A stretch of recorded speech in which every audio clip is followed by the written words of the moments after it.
Stevensville, and 102.9 FM on K275BS Missoula. It's time for Montana's only daily sports talk show, Nuanez Now. Watch the show statewide on SWX Montana Television. I like football! Now here's your host, Colter Nuanez.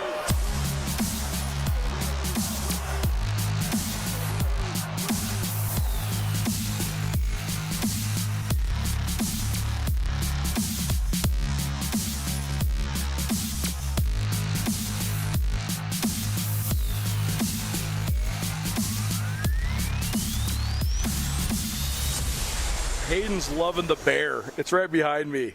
It's on the piano. That's what makes Cache One Pond great. What's up, everybody? Welcome in. Nuanez Now, live from Cache One Pond. Appreciate you for hanging out with us here on the last day of July. Can't believe that's the case. But here we are. It's the first day of reporting for the Montana Grizzlies. When it comes to fall camp, it is the second day of practice for the Montana State Bobcats. And here we are. We're off and running into football season. Training camp going on all the way around the NFL already as well. So here we are. It's going to be football for the foreseeable future, the next 6 months basically.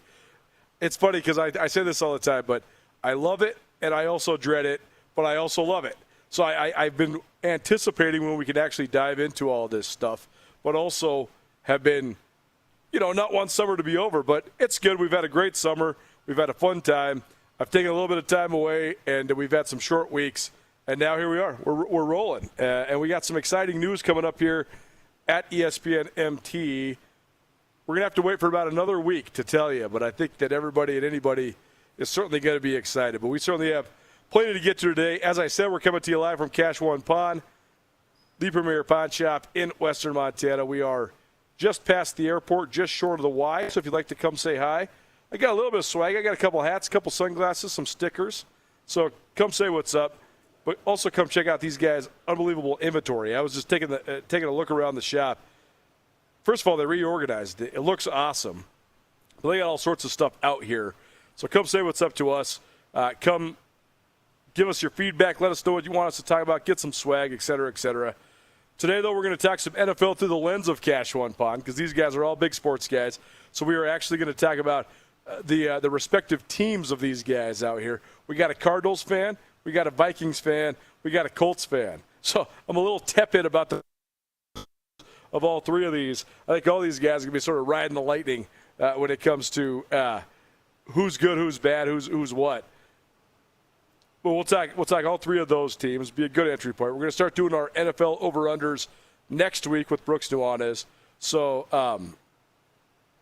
looking forward to that as well. That'll be a good deep dive for us and good prediction segment.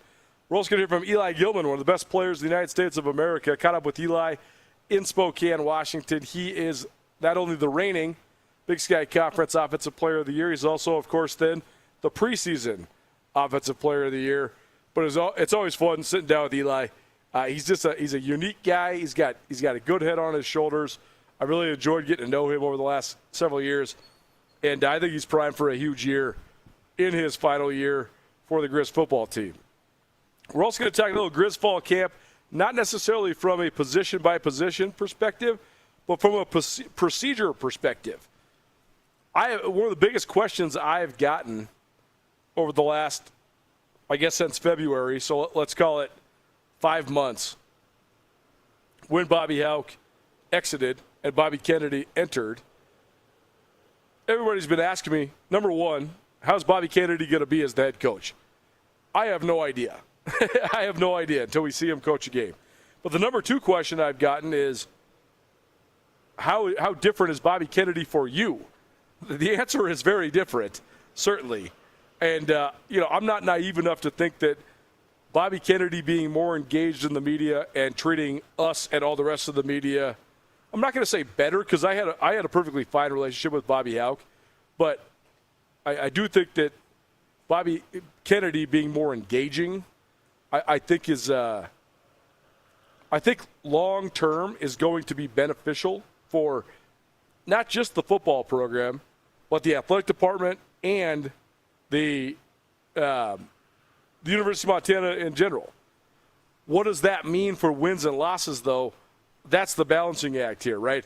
If you're much more engaging and you engage the public much more, I think that inherently is better for the holistic model. But also, if you lose a bunch of football games, that's bad for the holistic model because let's just be cut and dry about this. Montana's a football school. Winning football games at a football school is important. So it's an interesting deal. But they put out a new fall camp schedule. So here's how they're doing it. We'll just get to it in segment 3. But there's going to be a whole different way of doing things. And I think this part is going to benefit us. It's going to benefit you as listeners. We are going to have content every single day out of fall camp. We always do. We always have a talking point or a debate or whatever. But we're going to actually have real interviews no matter what. Even if I can make it down there or I can't, doesn't matter. We will be there, and but they'll also provide it, and there's also going to be way more fluidity to it. So we'll talk about that. That's all just in hour number 1. Hour number 2, we're going to talk to Carolyn. She doesn't know sports, and we'll also break down a storyline I think is really cool. The entry point is Hank Smith, a Frenchtown kid, committed to the Grizz basketball team. But also, right now, you have 3 young people in that junior class at Frenchtown High School that are all 3 committed to Montana. You take that, plus some of the other great athletes they've had that have gone on to the college ranks, including a couple other Division I athletes just from the last year or two. And you could actually argue that Frenchtown is producing as many Division I caliber athletes out of the Western Montana / Missoula County schools as anybody. And I think that's a great story to tell. And I think that it's not a coincidence. I think there's a reason why. I think there's several reasons why. I think there's some population disbursement and socioeconomic factors, but I also think there's a school culture factor that goes into it as well. So I think that's great, and I think it's really good for the University of Montana and good for the state of Montana as a whole. So we'll talk about that about 5:30 as well. Appreciate you for hanging. Thanks so much for joining us. Hope you're having a great week. It's a scorcher in Western Montana. It's going to be a scorcher all over the state the next couple of days. We were looking at the weather for Saturday and Sunday, and it's going to be triple digits a lot of the places in Montana. In Missoula, I think we're going to be, high 90s, but it's nowhere as hot as it is a lot of other places. So we're here at Cash One Pond. We are coming to you through the Grizzly Disposal Studio at the Missoula Broadcasting Company. Grizzly Disposal has construction roll-off boxes for your construction projects. They get them to you fast. Don't wait days or weeks. Grizzly Disposal has them in stock. They can get them to you within 24 hours. 541-717-1 Grizzly Disposal. The only Bears that should be in your garbage. As I said at the beginning, we got Cardinals fans, we got Colts fans, we got Vikings fans in here. So we're talking about those teams and whatever else we can get to here within the scope of the NFL. But right when I was setting up, we were just tossing around, talking points and this and that. And we'll do a guess the lines, guess the win totals next week. I have not looked at these yet at all. But one win total that was brought up is that of the Arizona Cardinals. Their over-under win total coming into the year, I believe, is the lowest in the National Football League, 3.5. And our resident Cardinals fan here, Steve, he was asking, what do you think of that? And here's the deal. I don't think the Cardinals are going to be any sort of world-beating or even contending team. I think that the number one thing that's standing in front of the Cardinals, beyond just moving on from Kyler Murray and beyond some of the organizational stuff that they have, is the fact that they're in the toughest, or at least arguably the toughest division in the NFL. I mean, they got the defending Super Bowl champions in the Seahawks. You got the Rams, who are the Super Bowl favorites coming into this year. And you also got the 49ers. And I'm a little bit murky on the 49ers. They've been so good for so long. But they've invested so much in so many great players And all those guys are still their core, but they're a year older.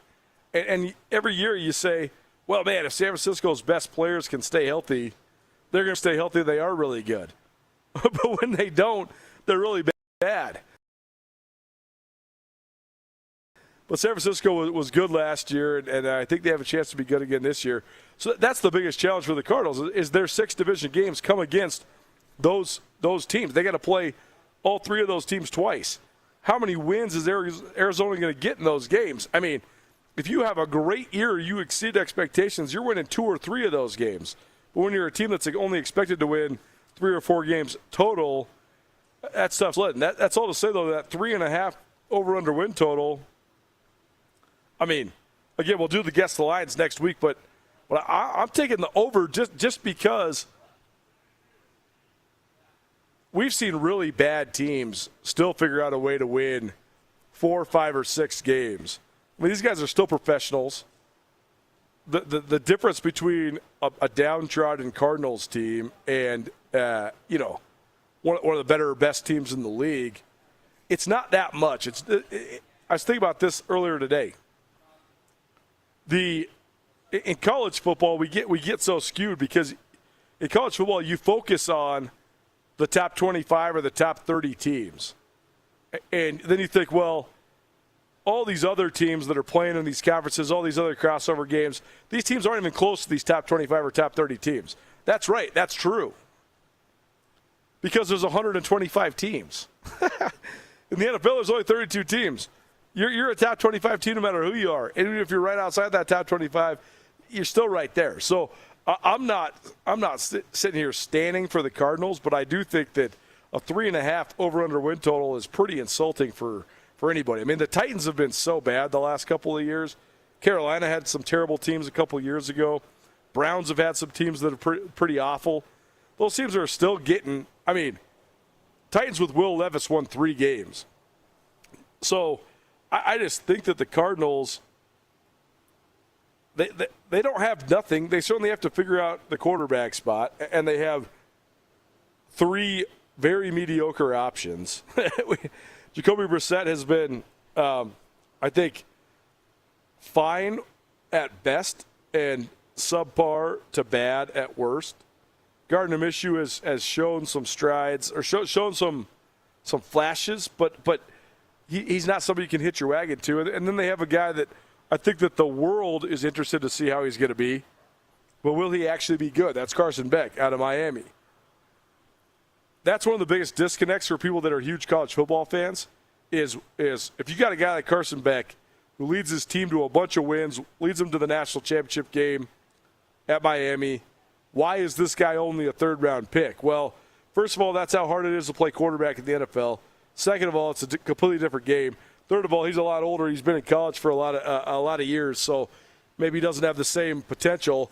And fourth of all, it's a huge challenge to bring a guy like that in. I mean, he's making a lot of money at Miami. He's probably making less money in the NFL than he is than he was at the U. So, how does he transition? Leading a group of grown men is different than leading a group of adolescent/young men. So, that's the biggest question mark. But when you look at the rest of the Cardinals roster, I mean, there's a lot of bad I should say a lot. There's a handful of bad rosters in the NFL. I actually don't think the Cardinals have that bad of a roster, especially on offense. I think their offense is actually, plus. I'm not going to say elite, but I think it's middle of the NFL to top third of the NFL. They drafted Jeremiah Love out of Notre Dame in the first round this last year. That was sort of controversial because running backs aren't supposed to go that high, but I think he's a very good player. They have Marvin Harrison Jr. He's been all over the place, up and down, but he's got great talent. He's got great pedigree, right? They got a guy that they signed in free agency who I'm very partial to. That's Kendrick Bourne. Kendrick Bourne's been on this show. He's been on my Big Sky Breakdown podcast many times. He was an all-time great at Eastern Washington. Is he elite? No, but he's a good NFL receiver. And then you got Trey McBride, who's one of the up-and-coming tight ends in football. They also have an okay offensive line. I think Paris Johnson's a good left tackle to anchor it. So the personnel is definitely okay. And then on defense, again, remains to be seen. But you got Josh Sweat up front. You got Buda Baker on the back end. You have some options. Again, I'm not going to say I'm bullish on the Cardinals, but a 3.5 over/under win total is pretty crazy. Usually the book puts it at 4.5. Because if you think a team's going to be one of the 3 worst teams in the NFL, that means you're basically saying you think they're going to go 3-14 or 4-13.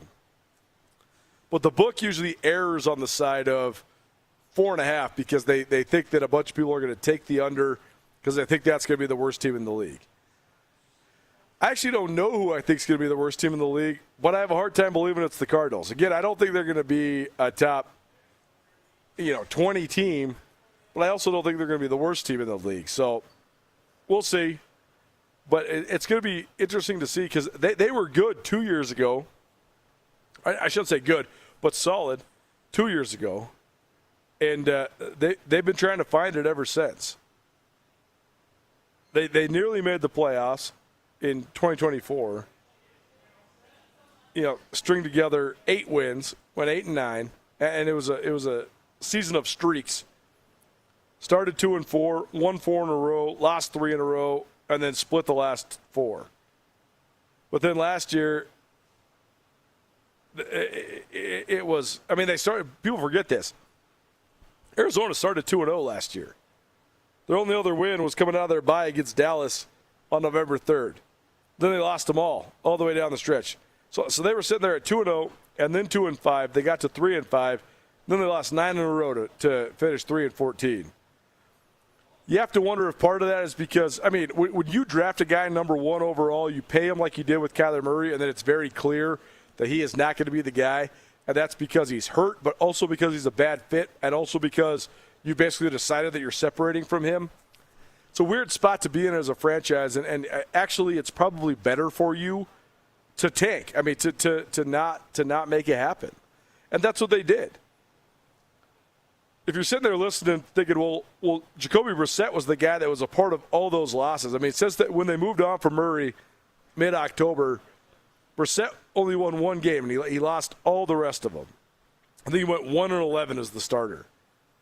So if you're thinking to yourself, well, that ain't any good, I agree with you, but I also think they're going to have a little bit more renewed desire to win. Nuanez Now 102.9 ESPN Radio, SWX Montana Television, and the ESPN MT app. Talking Cardinals because we got a resident Cardinals fan in the house. So I told these guys that we're going to attack their NFL teams here today. So that's why we're talking Cardinals, Colts, and Vikings. So let's do the Colts. We did the Colts. Hayden had a good question about the Colts, our producer, I think probably last week. But I actually think the Colts are one of the most interesting teams in the NFL. Because the Colts were great last year until they weren't. But if you follow the NFL in depth, the Colts had an offseason of change. Jim Irsay passed away. His daughter takes over as basically the owner, but also like the acting president of operations. By all accounts, she's been great. She has given an influx of energy into the organization. The Colts have good personnel on offense. I like their offensive line. I love their tight end, Tyler Warren. I think that they have like at least good, solid receivers. Jonathan Taylor, when healthy, is one of the best in the league.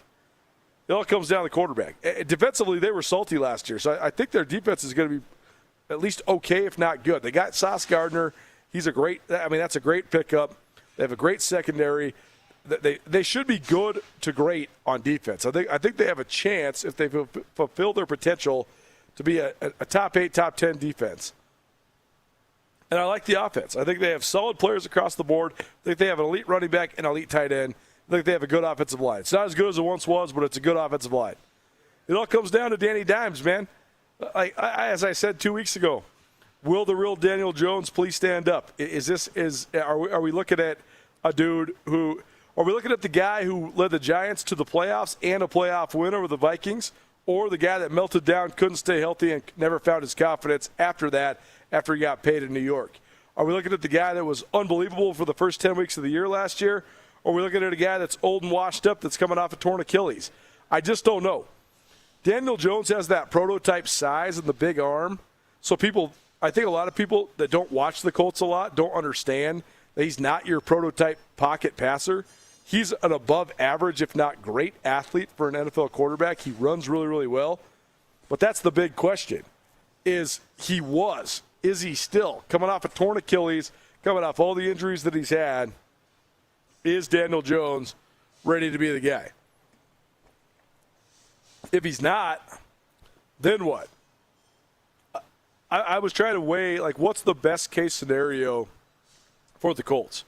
Is the best case scenario for the Colts for Daniel Jones to be great, and then they shop Anthony Richardson around, and they have this great trade piece? I guess the first question is Anthony Richardson a great trade piece? Anthony Richardson was the number 4 overall pick out of Florida, but he's played 20 games of football in his life between high school, college, and the NFL. He was in over his head after the first month, his rookie year. He got hurt. He hasn't been able to stay healthy. But he still has that what if, right? I know our guy, Marty Mornaway, one of our favorite guys to talk football with, guy coached quarterbacks in the NFL for 26 years. He loves Anthony Richardson. He loves his talent. And he's always saying, hey, I wish I could work with that guy. I could make that guy special. Well, do enough teams in the NFL think Anthony Richardson is special to make him a trade piece? So that's one scenario. Daniel Jones plays great out the gates. The injury hasn't hindered him. He's locked in, and he's your guy moving forward. So now you have this other guy that you could use to help you go get good players in the immediate or good draft picks in the future. Again, if the NFL thinks he's still a valuable asset. Scenario 2 for the Colts. Is Daniel Jones what we thought he was all along, besides that 1 year in New York and that half a year in Indy? Totally possible. If that's the case, do you move on from him, and do you ride with Anthony Richardson? That's I want to know, what's the opinion of Anthony Richardson in the NFL, and how does that influence the Colts' opinion of him? If the league is down on Anthony Richardson and the Colts think, man, we got something special, wouldn't you actually be better off to stem the tide until Daniel Jones is ready to relinquish it and give it to Anthony Richardson? If you think you know what you got, you're the team that picked him number 4 overall. You're the team that saw the talent and wanted to develop it. If he's ready, if you can get him ready, that's a good bridge to have. That would probably be the best thing for the Colts long term. If you're the Colts and you're trying to perpetuate, or you're trying to pump that this guy is the guy, but you know internally that he's not, then you gotta unload him. You gotta cut bait. But I don't know which scenario is better for the Colts. Is it better for Daniel Jones to reassume the spot that helped the Colts get to 7-1 a year ago, and you just ride it with Jones for the foreseeable future? I mean, it's crazy to think, because Jones has had all these ups and downs. He's been so maligned during his NFL career. He's still only 29 years old. So if he can find it and keep it, then that's a good direction to go, and now you have a great asset in Richardson. If it's the other side of the coin and Jones is just a stopgap, but you believe Richardson's super special, okay, that's also good. The Colts might be in a good scenario there. If Jones does well and you can go trade Anthony Richardson, that's also another deal. If Jones fades and he goes back to what I think that the consensus is that he's been so far, and Richardson ain't it, and the NFL is not into him as a trade asset, that's a bad scenario for Indy. Because I do think they have a solid roster across the board. They just got to figure out the quarterback spot. It's also a huge year for Shane Steichen, right? He's been nothing but just middle. 9-8, 8-9, 9-8, 8-9. That's what he's been for the 4 years since he left Philadelphia. Can he get it rolling? We'll see. That's going to be a lot of pressure on him as well. Nuanez Now live from Cash One Pond. Cash One Pond has all sorts of outdoor equipment for you. If you're into camping, hunting, fishing, archery, come check out their awesome sporting goods section out here. And if you can't make it out to the showroom, shop online, cash1pond.com. That's cash, the number one, pond.com. I gave my, not just 2 cents, 3 cents on the Vikings earlier this week, but I'm just so interested to see if a change of scenery, a more stable franchise, and a quarterback guru in Kevin O'Connell can have a huge influence or not on Kyler Murray. I am out on J.J. McCarthy until future notice. I know some people want to believe that he still has an opportunity to be the guy. I only saw 2 flashes and then a whole bunch of flashes where the guy was completely over his head. He was drowning in the deep end with no life jacket on last year for most of the time that he was playing. So I just I don't know. I'm not in on McCarthy. But I've also been well chronicled in all of my criticisms and all of my non-supporting of Kyler Murray. I think Murray is an insane athlete, but I think he's got a lot of weak spots. I think he's got a lot of deficiencies. I just don't know if he's got it mentally. I don't know if he's got it from a mental toughness standpoint.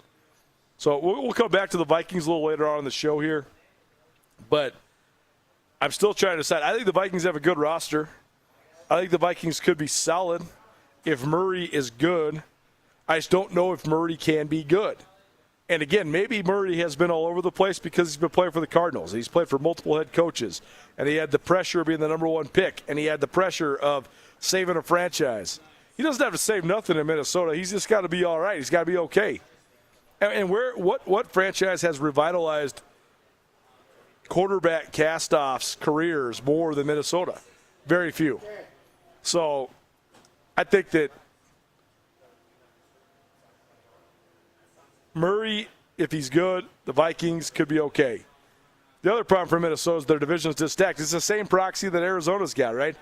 Arizona's in the same division as the Seahawks and the Rams and the Niners. I think those are 3 of the top 10 teams in the NFL. Well, I don't think the Bears are a top 10 team, but they were a playoff team a year ago. I think the Packers are right there, and I think the Lions are going to be back. So that's a tough spot to be in if you're the Vikings as well. We'll come back to Minnesota. I know we did a little bit on the Cardinals and the Colts, but we'll do a little bit on Minnesota a little bit later on in the show. But for now, we got to take a break. Come back. We're going to hear from one of the best running backs in the United States of America, Eli Gilman, our guest. That's next. Don't change that dial. Keep it right here. It's 129 ESPN Radio.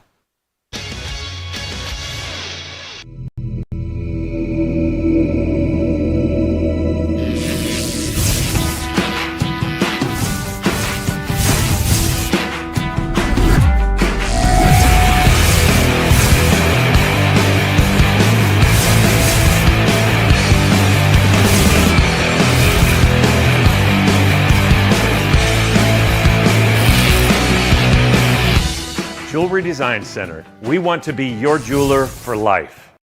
Bring the whole family to the Stone of Accord for a wonderful brunch. From traditional comfort food to eclectic specials, there's something for everyone to enjoy. And it wouldn't be a proper Missoula brunch without an Irish coffee and a mimosa. The Stone of Accord, Irish fare with Montana flair. Restaurant, liquor store, and casino. At the Stone of Accord, we use the freshest ingredients to create our homemade traditional Irish classics, fresh salads, and creative specials. Come enjoy our warm, family-friendly atmosphere. The Stone of Accord, Irish fare with Montana flair. Restaurant, liquor store, and casino.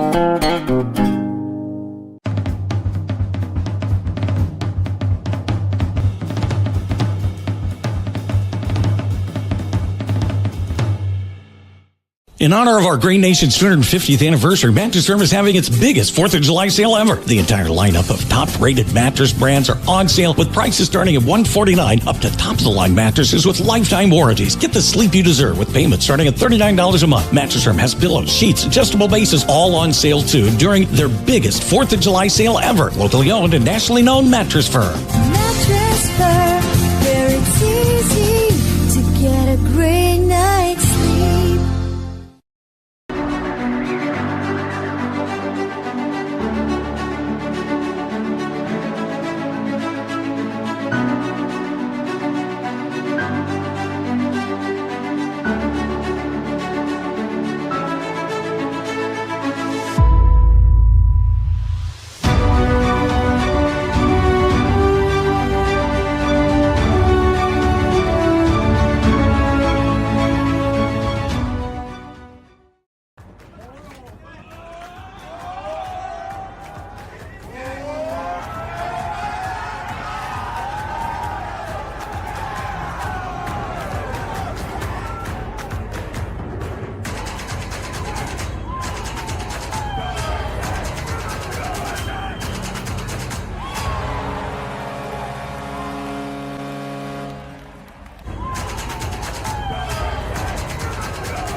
Center.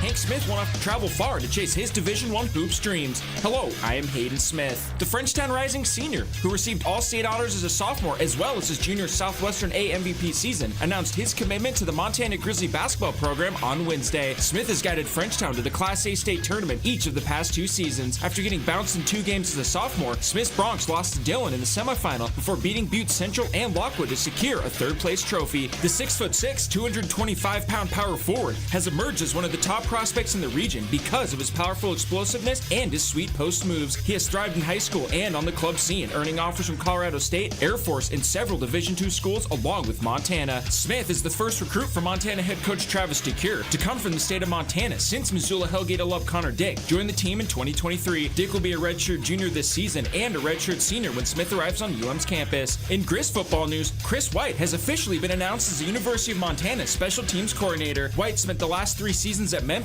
and has a 30-year coaching resume that includes 19 seasons in the Big Ten, ACC, and NFL. He was a special teams coordinator at UNLV, Cal Poly, Syracuse, Iowa, UConn, Buffalo, and Memphis. He also coached for the Vikings and Lions in the NFL. This ESPN Missoula Sports Center is presented by Canyon River Golf Club.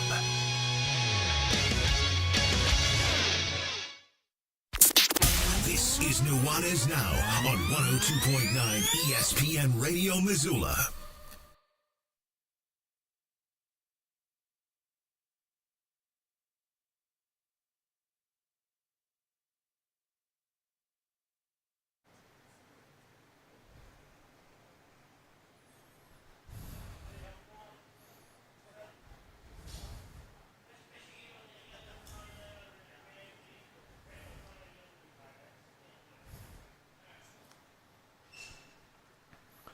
Welcome back. Nuanez Now, 102.9 ESPN Radio, SWX Montana Television, and the ESPN MT app. Colter Nuanez coming to you through the Grizzly Disposal Studio at Missoula Broadcasting Company, but live from Cache One Pond. Cache One Pond, the premier pawn shop in western Montana.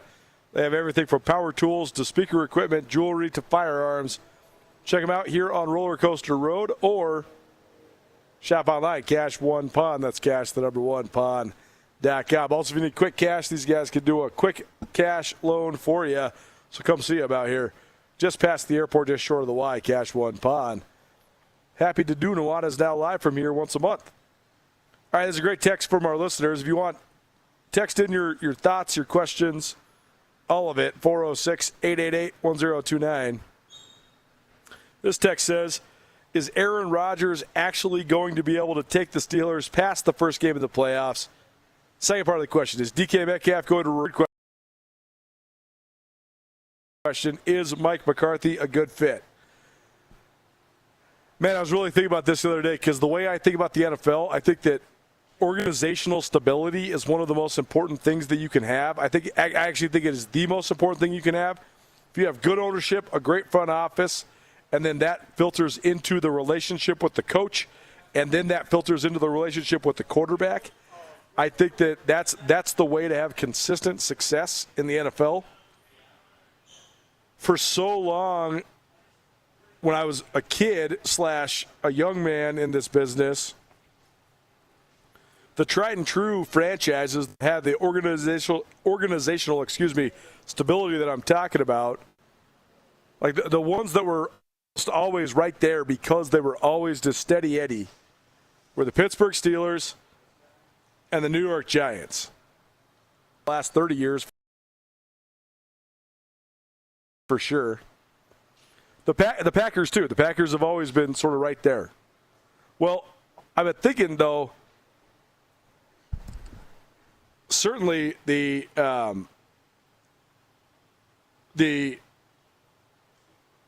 Giants have fallen out of favor. And I don't think that's a surprise. I think that's from ownership, et cetera.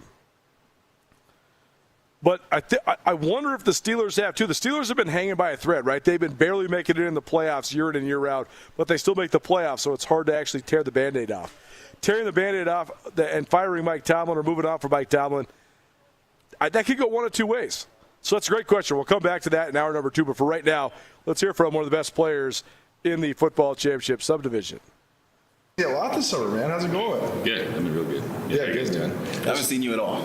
It was fun hanging with you guys the other day. Stay tuned to come. We'll give you a little teaser later on once the deal's done. But we did a cool commercial with these guys, so I got to spend all the time with them earlier this week. So first of all, shout out to our friends at the Press Boxes. They are a loyal partner of us here at Skyline Sports. But what do you think about being here at Media Days? I mean, this is sort of like the first deal of the last run, right? Like now it's your senior year is actually really here. Right. No, it's crazy. It's a lot of media. It's a lot of talking, but it's actually sweet. And it's sweet to be with the other guys around the big sky. Like I never do anything but play football against them.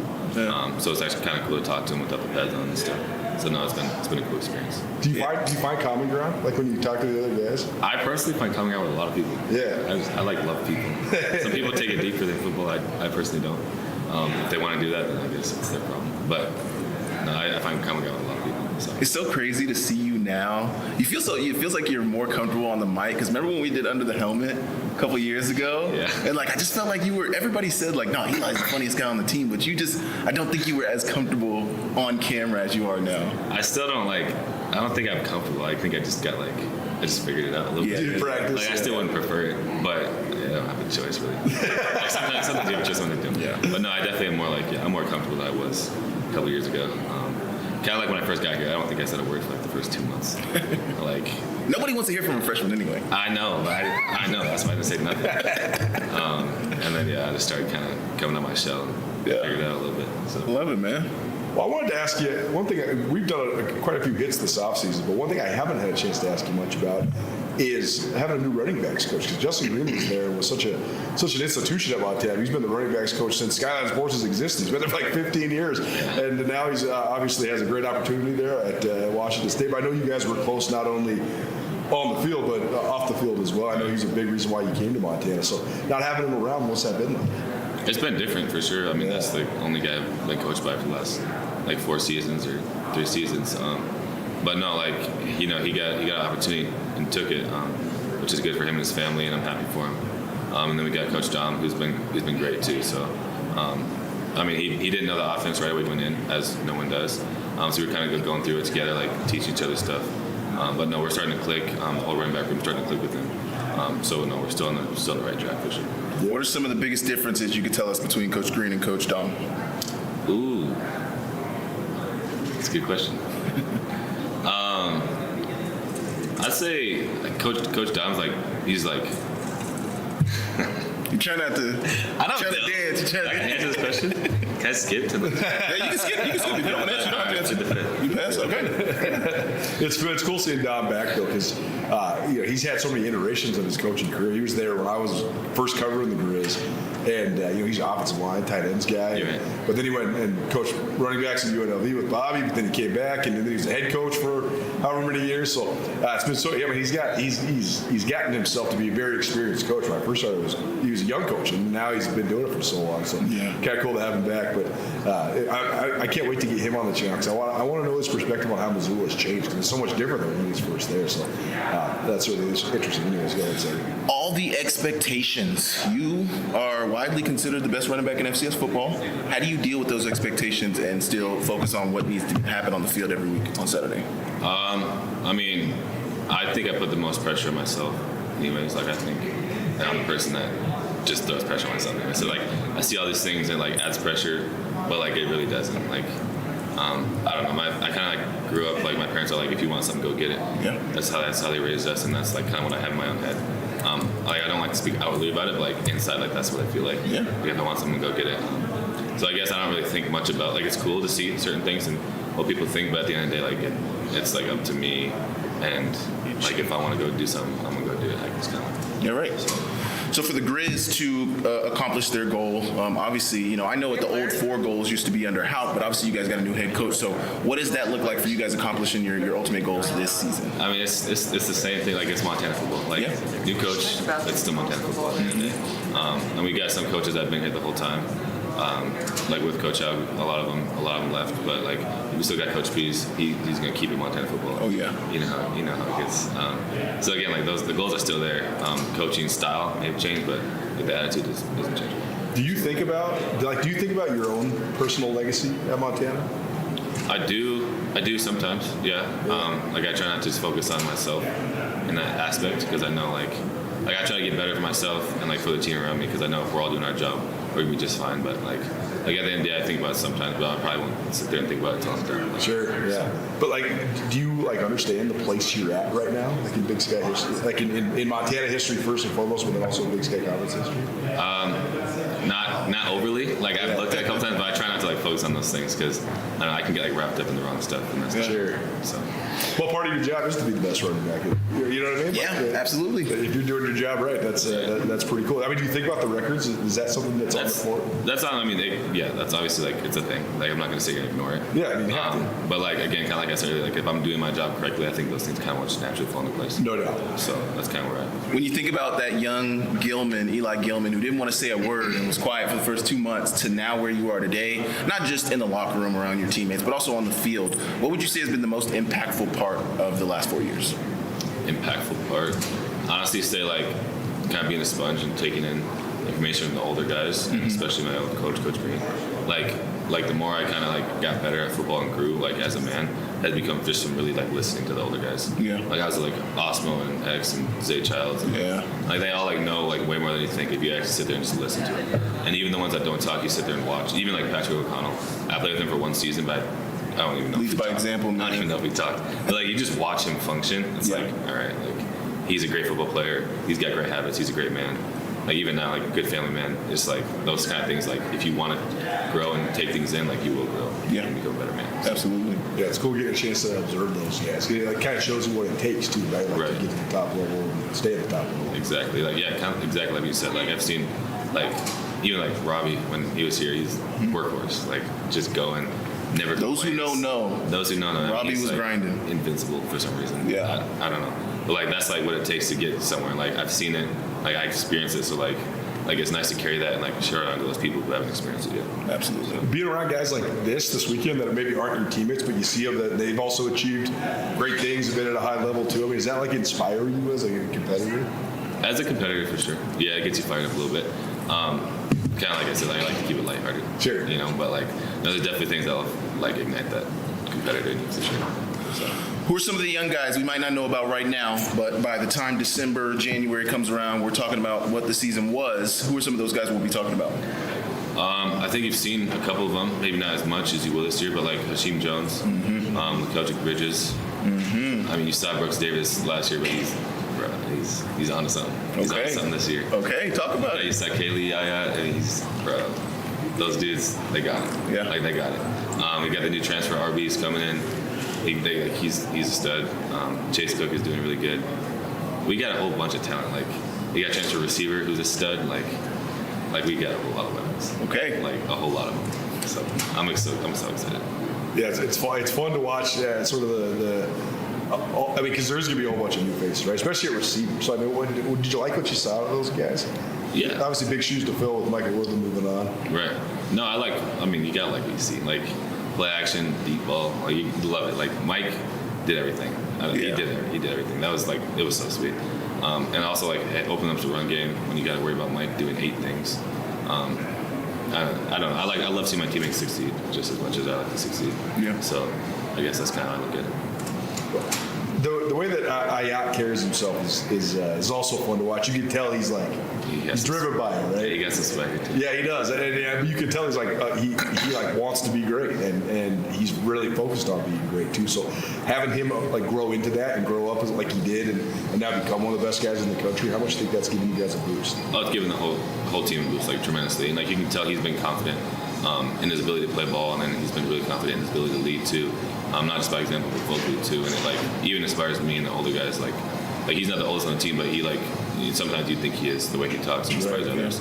So like I think him coming in that role has been huge for our success, and he's literally only becoming more comfortable and better at it. How would you describe your leadership style? Are you more lead by example, or are you more, will you give a pregame speech? Will you say a few words? Maybe this year. I've been more lead by example for sure in the past, but I can tell I'm getting more vocal. Like as I get older, as my last season, and people kind of look to me for like more like advice, specifically running back wise. But I definitely become more vocal this year, and I like to like get like in a personal. Not bad person, but like a good like one-on-one kind of uplifting way. Yeah. I just yell at the whole group, but like really help somebody understand what they don't understand, because not everybody learns the same way. Yeah. Sometimes you got to break it down differently for everybody else. That's kind of an interesting development because I think back to my senior year, and when I think back about my senior year at Montana, I think like, man, I wish I would have been more vocal.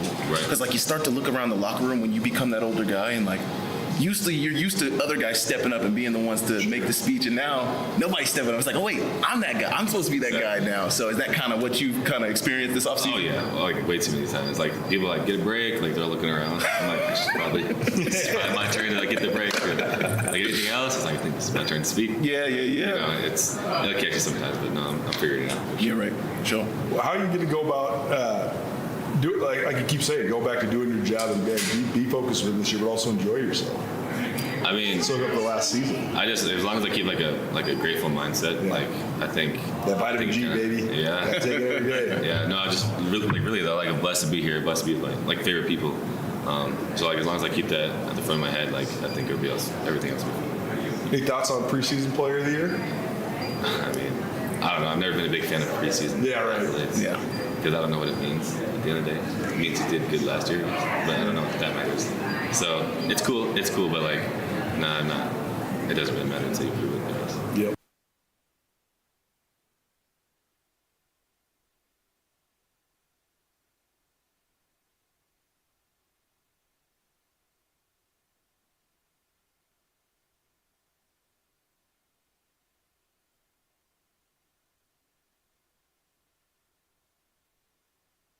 Welcome back. Appreciate Eli Gilman for joining us here on Nuanez Now.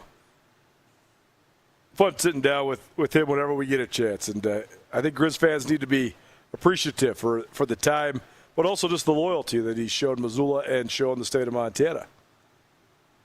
We'll keep it on Grizz football. Tech fall camp and some of the procedural changes that might occur under Bobby Kennedy on the other side. Don't change that down. Keep it right here. It's 129 ESPN Radio. In honor of our great nation's 250th anniversary, Mattress Firm is having its biggest 4th of July sale ever. Save up to $1,000 off top-rated Tempur-Pedic, or save hundreds off Purple mattresses and premium adjustable bases. Save up to 50% on top-of-the-line mattresses, all backed by their 365-day guarantee. See store for details. It's their biggest 4th of July sale ever at your locally owned and nationally known Mattress Firm. Mattress Firm, where it's easy to get a great night's sleep.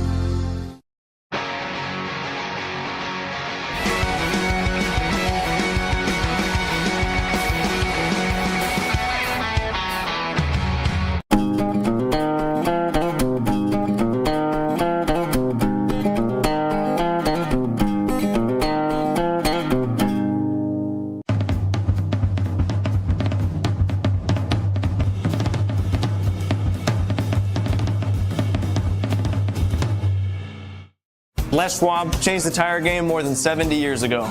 Today, we still believe you should get more from less. Like more hustle, less hassle. More of the best service around, less of the runaround. Because we include America's best tire warranty in every tire we sell. So you get more unbeatable warranty, less charging you extra. It's why we're more than proud to say, you get more from less.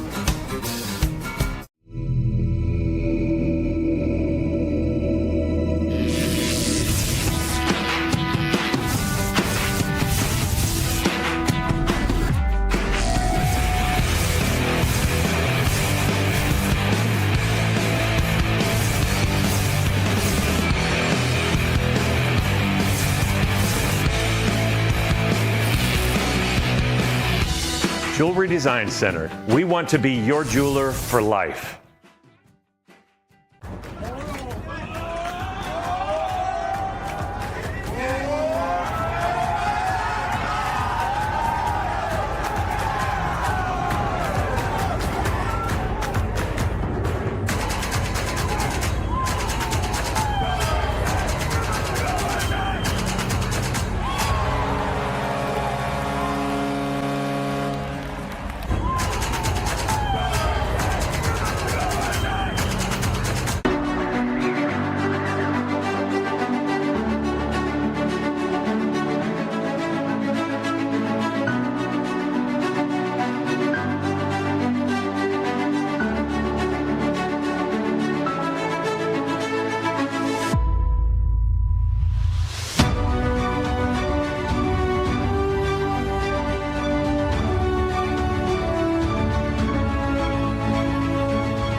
Welcome back.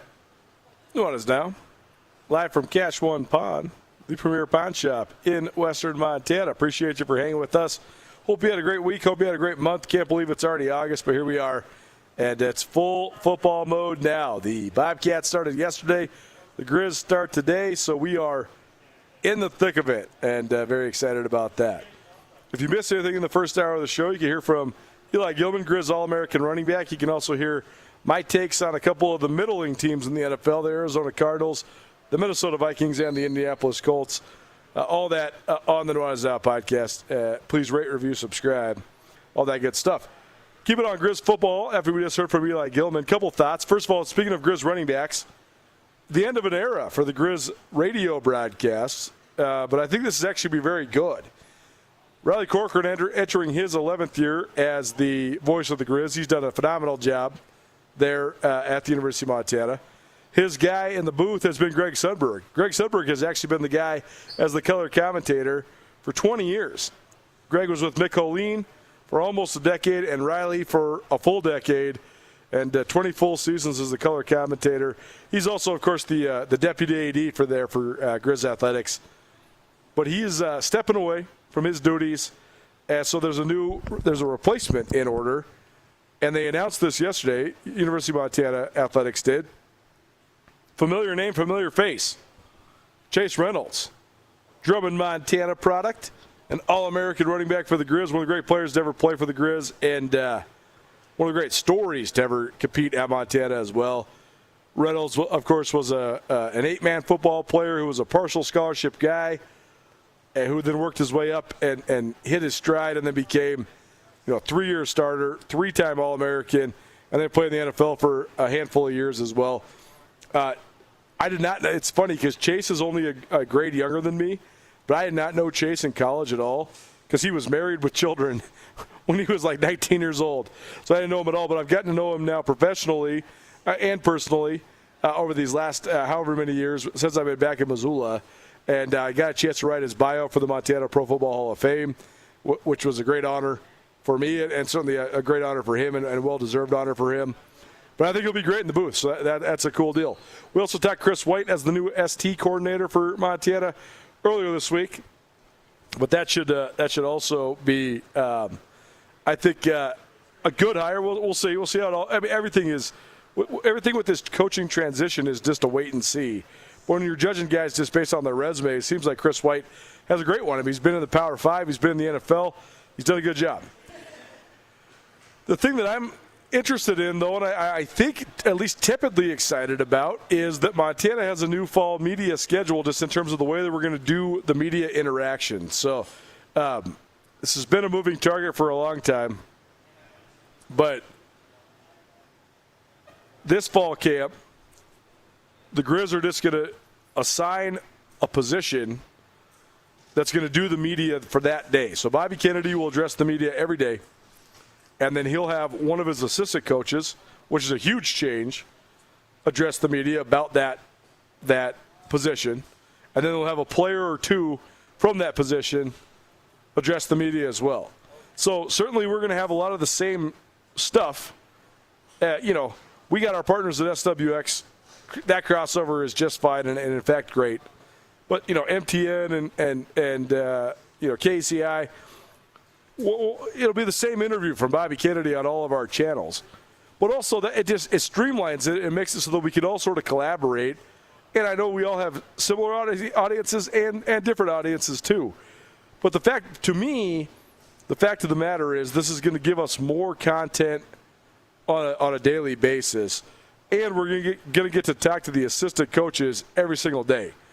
That's great.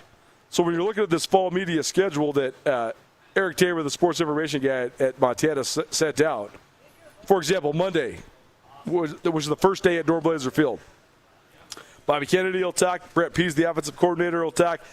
You have a couple quarterbacks that'll give their thoughts. Day 2, Kennedy, defensive coordinator Eric Sanders, some linebackers.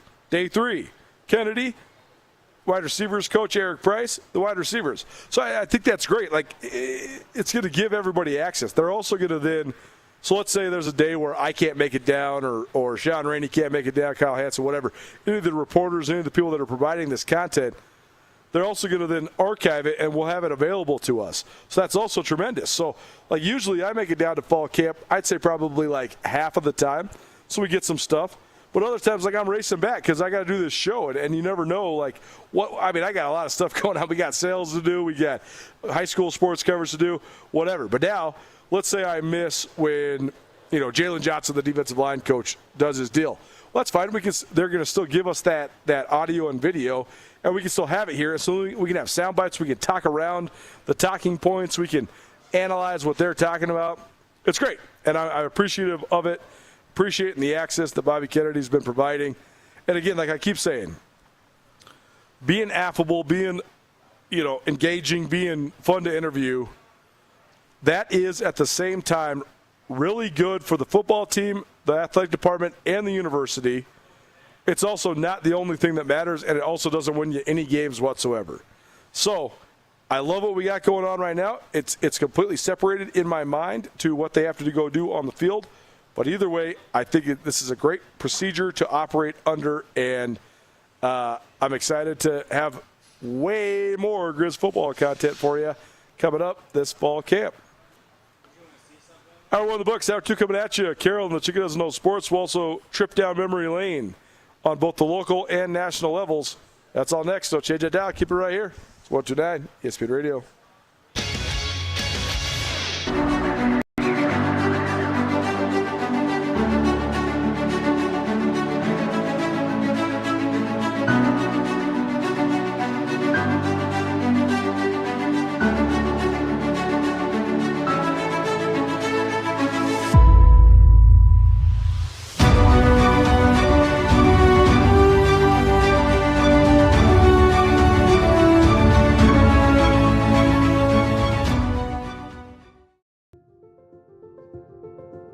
Life can change in an instant.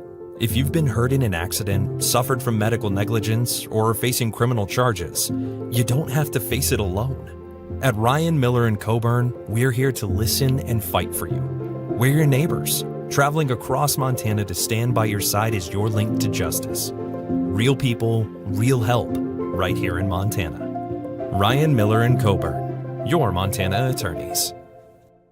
DeMorris Buick GMC is ready to help you safely travel Montana's scenic roads in comfort and style. Stop by DeMorris today and test drive some outstanding SUVs. Right now, take advantage of closeout pricing on the exceptionally designed 2024 Buick Envision with models starting at $39,795. Don't miss this opportunity. Go to DeMorris.com to preview our inventory of 2024 Buick Envisions and then pay a visit to DeMorris Buick GMC on West Broadway in Missoula, your family-owned hometown dealership for over 60 years. Around here, we see a lot of people head out. No matter where they're going, we just make sure they're ready. Before you hit the road, get a pre-trip safety check at Les Schwab Tires. It's free. Plus, this May, save up to $200 on select sets of 4 tires. If we can't guarantee it, we won't sell it.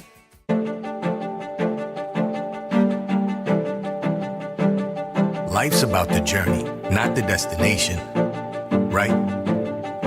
Why can't it be about both?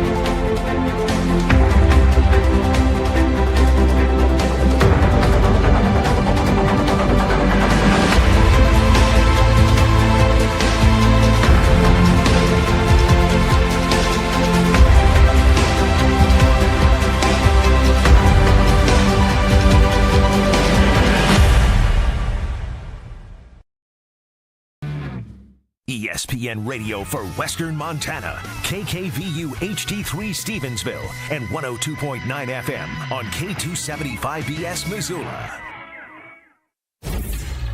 ESPN Missoula Sports Center. Hank Smith won't have to travel far to chase his Division I hoops dreams. Hello, I am Hayden Smith. The Frenchtown Rising senior, who received all state honors as a sophomore as well as his junior Southwestern A MVP season, announced his commitment to the Montana Grizzly basketball program on Wednesday. Smith has guided Frenchtown to the Class A state tournament each of the past 2 seasons. After getting bounced in 2 games as a sophomore, Smith's Bronx lost to Dillon in the semifinal before beating Butte Central and Lockwood to secure a third-place trophy. The 6'6", 225-pound power forward has emerged as one of the top prospects in the region because of his powerful explosiveness and his sweet post moves. He has thrived in high school and on the club scene, earning offers from Colorado State, Air Force, and several Division II schools along with Montana. Smith is the first recruit for Montana head coach Travis DeCure to come from the state of Montana since Missoula Hellgate alum Connor Dick joined the team in 2023. Dick will be a redshirt junior this season and a redshirt senior when Smith arrives on UM's campus. In Grizz football news, Chris White has officially been announced as the University of Montana special teams coordinator. White spent the last 3 seasons at Memphis and has a 30-year coaching resume that includes 19 seasons in the Big Ten, ACC, and NFL. He was a special teams coordinator at UNLV, Cal Poly, Syracuse, Iowa, UConn, Buffalo, and Memphis. He also coached for the Vikings and Lions in the NFL. This ESPN Missoula Sports Center is presented by Canyon River Golf Club.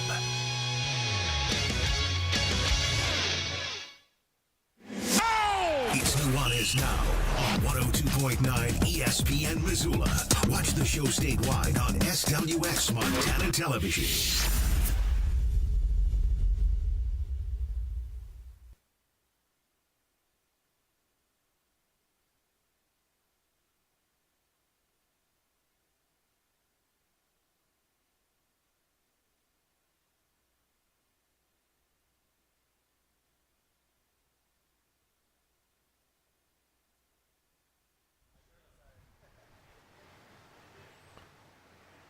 We're back. Nuanez Now, 102.9 ESPN Radio. Appreciate you for tuning in, hanging out. Colter Nuanez coming to you through the Grizzly Disposal studio. Grizzly Disposal's been doing my garbage pickup for about a year now. I'm always impressed with their service. They're always on time, always the same price, no surprise bills. Grizzly Disposal also gives back to our communities of Western Montana, from Chicks to Chaps to the Grizzly Scholarship Association to a whole bunch of other youth sports teams and this here local radio show. Grizzly Disposal, locally owned, veteran-owned, always reliable, and the only Bears that should be in your garbage. We are coming to you live from, though, Cash One Pawn, the premier pawn shop in Western Montana. If you missed anything in the first hour, we talked NFL. We talked Eli Gilman. He joined us. And we also talked some changes procedurally to Grizz football fall camp.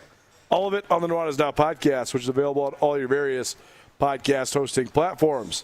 One of your favorites swung by earlier today. This is probably a silly question, but have you seen the new Sports Illustrated swimsuit issue? No. Okay. Well, the only reason I thought you would have is because Sophie Cunningham is in it. Okay. Well, I don't know. We talked about Sophie Cunningham on this show. She seems like fodder. I don't know if there was like pictures of Aaron Rodgers or Tom Brady that were in their Speedos. I think we'd probably be talking about it. You know, why don't we have a men's version of the swimsuit issue? Well, fascinating.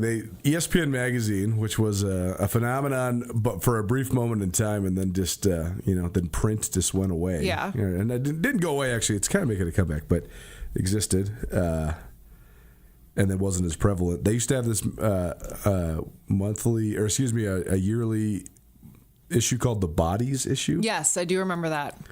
And it would be men and women. Yeah. It's really fascinating because it wasn't just like quote unquote nice bodies. Right. It was like everybody's body. Yeah. And that's the one that makes sports so fascinating is there's so many different body types. Right. That could be great athletes. That can be great athletes. Yeah, I know. But again, why don't we have a men's swimsuit? Or why don't we just have men? Because women would not buy that at the same rate that men would. Or what if they Are you going to go buy that? I mean, no. No, but and like teenage girls are not going to go buy Tom Brady shirtless, but teenage boys will for sure go buy the swimsuit issue. But middle-aged women will go buy Tom Brady shirtless. True. I mean, I won't, but many would. Yeah. Like, think about all the women that go to male strip clubs. They do? Yes. Oh, man. I had no idea. I mean, it's probably not as popular as women, but there's like the Thunder Down Under and all that stuff. Sure. There was this that came to Missoula once upon. Do you remember that? We promoted it. Yes. You helped me write. You read and wrote the ads. That's right. So there was this place in Wisconsin, but so like in Chicago, you can just drive like 45 minutes or whatever and get to Wisconsin. Mm-hmm. It's called the Sugar Shack. Oh God. And you could just be 18 and over to go. And so when my best friend and I like couldn't get into bars, we didn't have fake IDs and stuff. We like needed to find things to do. So one night we went to the Sugar Shack. Oh my gosh. And you would be shocked at what the women acted like there. Like we were laughing at it. Was so funny because these half the entertainment is the women watching the women. Yes, like we weren't there to watch. I mean, we were there to watch male strippers just because we had nothing, but we weren't there like getting all like excited about it. It was just funny. Sure. And then these women, like they're like, oh, Bob's coming out. Just wait. Like, and they like knew all the dancers by name, and they like it was insane. And we were like, oh my God, like people do this. Well, I will say this, there's been a few famous women in Sports Illustrated swimsuit issue over the years. Like Martha Stewart. Very few are as social media famous as Sophie Cunningham. I'm not saying she's the most famous, but she, because of her recent meme and her podcast, and she's constantly on there and yada yada yada. She is just taking an absolute beating. Why? Well, I don't know. I don't think a lot of people were. How do you say this? Just say it. Well, she's really tall and skinny. And skinny and like. Isn't that what we want? You'd think, but no. Oh. There's just a lot of, you can imagine what Antonio Brown's saying about, somebody that's tall and skinny and, I don't know. I don't know. He's asking for bumps in different places, I guess. I think the line was something like she looked like she got hit after making some flapjacks or something like that. Antonio Brown is the one that is crazy. I know, but he's the only one making the comments. Or no, there's people? lots of people making the comments. I don't know if it was just him because I'm like, well, he's mentally ill. Yeah. Well, grain of salt. I am sure she looks great. She looks just fine, just as you expect. But it's funny because, like, as a woman, I would love to be tall and skinny. But then, sure, I don't think you'd want to be that tall. Okay, well, whatever. Yeah. But like, and then she's tall and skinny and pretty and blonde, and then she's still getting crapped on. Like, we cannot win. Man, I'm sure there's plenty of other people out there that think she's the hottest girl they've ever seen in the deal. So the other day on my Instagram, a picture of her in high school like came on my For You page or whatever, and she's had a glow up since high school. Well, so a lot have, a lot haven't. Yeah. Good for you if you have. Terrible for you if you haven't. I mean, if you peak in high school, it ain't good. That's sad. Yeah, it ain't good. All right, now it's Don Chico Does Little Sports here on ESPN Radio. What do you got? Well, since we're talking about the WNBA, I am telling you, there actually should be a reality show. It would probably do better than in the ratings than the actual games. There's no question it would. So last week, Chicago style player Dejanay Carrington tweets out that her longtime girlfriend, Nalissa Smith, who plays for Vegas, they've been together since college, has cheated on her with several WNBA players. Whoa. During the All-Star weekend. Whoa. So I didn't even think about the fact that, like, you're at a buffet if you're in the WNBA and you're a lesbian. This is like... Oh, man. Also, by the way, all these women are beating up Caitlin Clark when Nalissa is cheating on, like, you're beating up the wrong girl. Beat up Nalissa for being a cheater. Don't beat up Caitlin Clark. Man. Yeah, it's definitely a different fold. I got to be careful how to phrase this, but, like, first of all, I think there's certainly probably more gay men in pro sports than was let on. There's not a crazy amount, but, like, there's only, of course. There's only been a couple openly gay. But, I mean, I don't know. I mean, just based on the percentages of society, et cetera. We don't have to have that conversation. But to my knowledge, there's never been like in the NBA, for example, two men that were dating on the same team and then that broke up. Right. And then and then how do you manage that? Right. Whereas, like, this is... I'm not going to name names or give specifics, but like this has happened in the Big Sky Conference. Even like there's been times when gals are, they start dating their teammate and then they break up and then the coaches are like, what do we do? Like, this is not a situation that we want to have. And this is not a sexuality thing. This is like, it's just like you don't date the people that you work with or whatever, right? It's a management thing. Because then it just gets awkward if you break up, So, and girls are crazy. So like having it's something double. I mean, it is double crazy. Yes, right. But then this girl's just cheating with a bunch of different players. Yeah. This needs to be a reality show. I'm telling you. This could be a script, like a scripted show. It definitely could. Yeah, I mean, I'll give you one, like, just broad hypothetical. This happened in the Big Sky Conference in women's basketball, and there was a gal who was a transfer. She came in, she dated a girl, and then broke up with her, and then dated another girl on the team. So then you have, like, this triangle. Ooh, and, that's bad. Like, that team fell apart. Like, that team was supposed to be very good, and they were not good, and it was not good. Yeah. And everybody, they had the triangle, but then you have, like, the players.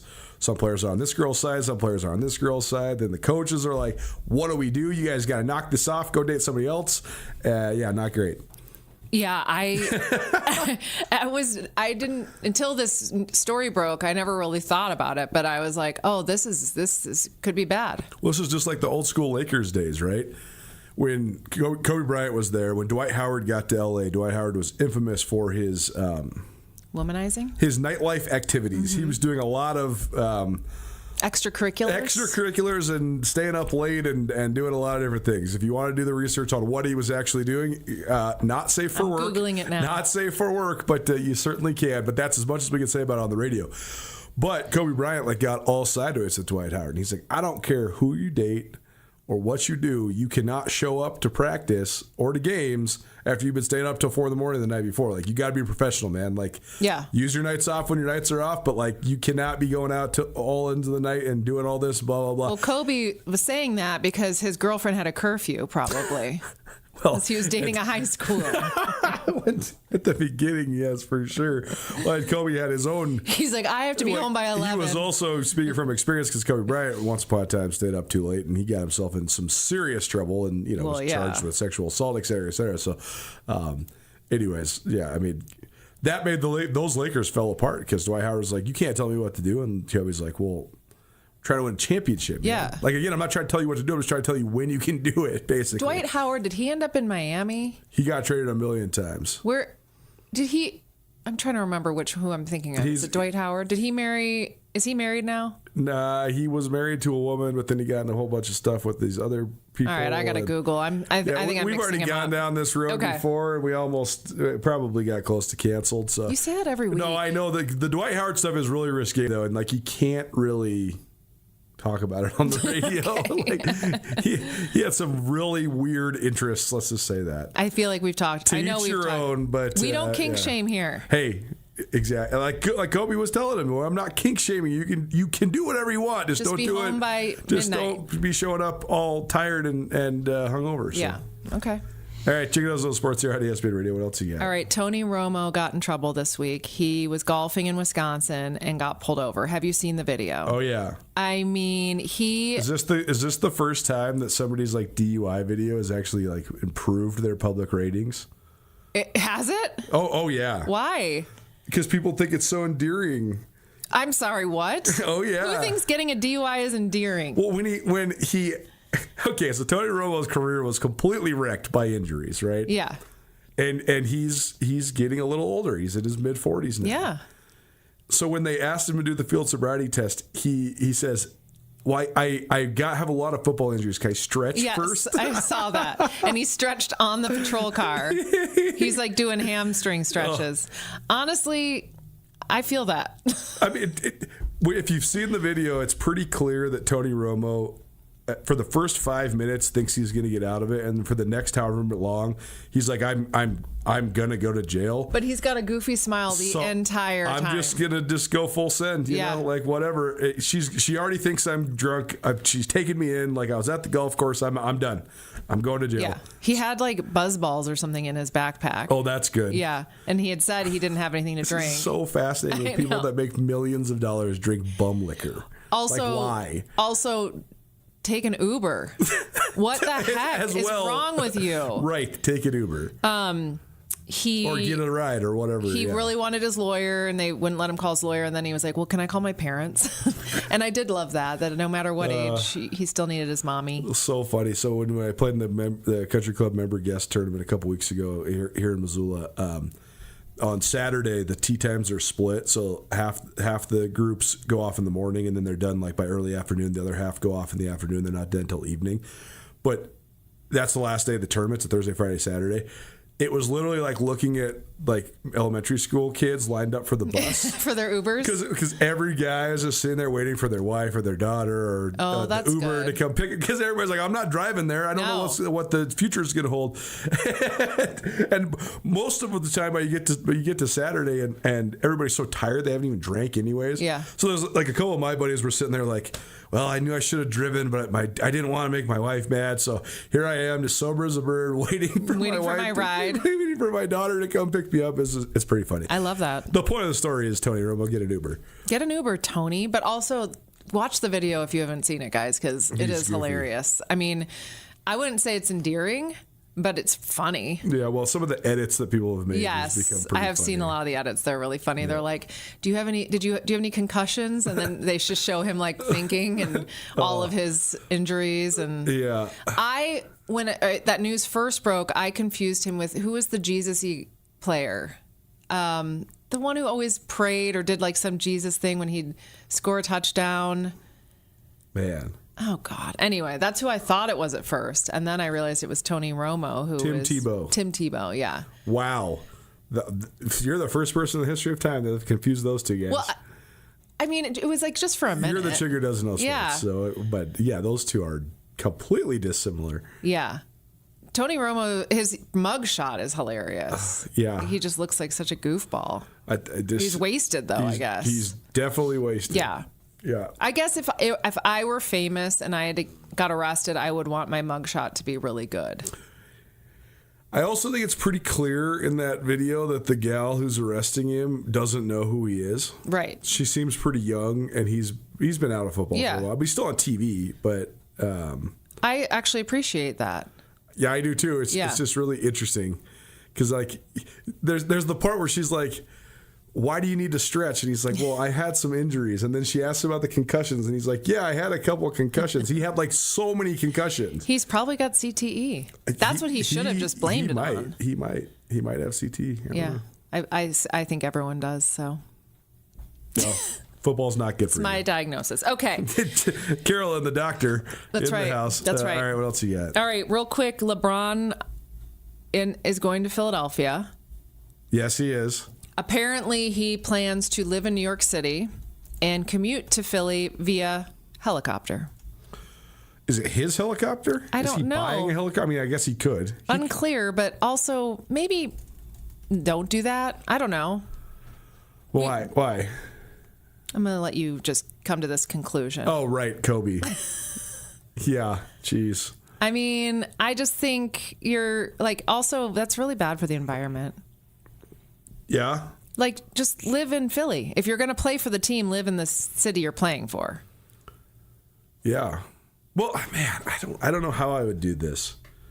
Because, especially in the NBA, you don't really you're only in the city that you play in 5 days at a time. You're still representing that city. Yeah, no, I know. You need to be eating the cheesesteaks. You need to be ringing the bell. Yeah. The Liberty Bell, isn't that in Philly? Well, the other part is I want to know if his family is going or not. Because if his family's just, I guess, I mean, his daughter's the only one that's still in the house because his son plays in the NBA. His other son's at Arizona. So the youngest daughter is the only one. How old's the youngest daughter? She's in high school. So she's probably going to stay in L.A. Right. So then if you're LeBron, why don't you just get a dope condo in the downtown Philly or something? Exactly. You can do whatever you want. Right. So why don't you just, And maybe avoid a helicopter is all I'm saying. Now that I'm thinking about it, you're right. You just get your own, I mean, you could just buy the coolest place that is directly next to the arena. Exactly. Whatever you want, you got. And then you can go to New York when you want. You don't need to commute. Yeah, also true. He would probably tell you that his business stuff is easier if he lives in New York, but you're still going to take a helicopter all the time. Yeah, and you have to go to practice every day. Well, LeBron doesn't have to go to practice ever, but Really? Yeah, no. LeBron doesn't go to basketball practice? He shows up and stuff, but like, you would be shocked at how little NBA teams practice too. What? Oh yeah, they have like shoot-arounds and stuff, but like, you're expected to just be good and just be prepared in the NBA. Like, they have practice certain times a year and stuff. They don't go and play horse and like... Yeah, they do. Practice their free LeBron throws? is not expected to be like grinding during practice. He doesn't have to run lines? If he comes, great. If he doesn't come, great. He's definitely not running lines. No way. What? No way. No way. How does no he way. stay in shape? Oh, these guys are. You're a professional athlete making $50 million a year. You're expected to just be in shape. This is crazy. They don't. They don't. No. They don't get you into shape. You're expected. I know they don't get you into shape. No. You're just expected to show up in shape. Period. This is wild to me. This is why Shaq and Charles Barkley both were so maligned during their career, because they're like, we're not doing that. I'm like, Shaq would show up 40 pounds overweight to camp every single year, and he'd be like, well, I'm just going to get into shape by playing. And everybody would be like, well, didn't you work out during the offseason? He'd be like, no, it's the offseason. But that wouldn't work now. Well, if you're him, it would, but he's a unique circumstance. Yeah. There's nobody that's like him. I mean, he's the biggest person that has ever played in the NBA. So you're telling me, like, those... It definitely didn't work for Chuck at the end, though. Charles Barkley's career was less long than it should have been because he didn't want to get in shape. And now look at him doing Ozempic commercials. Hey, Chuck looks good. He looks great. Yeah. I love Chuck. It was also overblown that they used to say he was like so overweight. He was not that overweight when he was playing. He was heavy, but that's just how he's built. But they are also like, they're not overweight. They were just not lean. Right. And everybody was also comparing him to Michael Jordan, who's like the fittest person that's ever, I mean, Michael Jordan's a freak. He would have been a professional distance runner if he wouldn't have been in the NBA. So why didn't he do that instead of baseball? He could have been whatever he wanted, honestly. Yeah. But yeah, no, Chuck, those guys are hilarious. But no, they do not run lines in Philadelphia. I'm shocked right now. I am actually shocked by this. I assumed they went to practice they like every run day. Plays and stuff. But yeah, I mean, that's what I thought they did. They don't go every day and just. Let's say these guys practice and play basketball every day, but in terms of like team practices, yes, they have something every day, but it's not like if you went to Big Sky High School and watched their practice, it would be way harder than what the NBA guys do. That's insane to me. They need them to be fresh. I get that, but they need to practice. It's important. No, they spend, I mean, LeBron spends probably, let's say Philly has a 2-hour practice on a given day. LeBron spends 4 other hours doing basketball-related stuff outside of that. But like, they're not wasting people's, like in high school or college, you're doing like shooting drills and dribbling drills because you're trying to get better at those things. If you're in the NBA, that is on you. Huh. First of all, you're already good enough. But second of all, it's on you too. That's crazy. Isn't it? Yeah. Okay.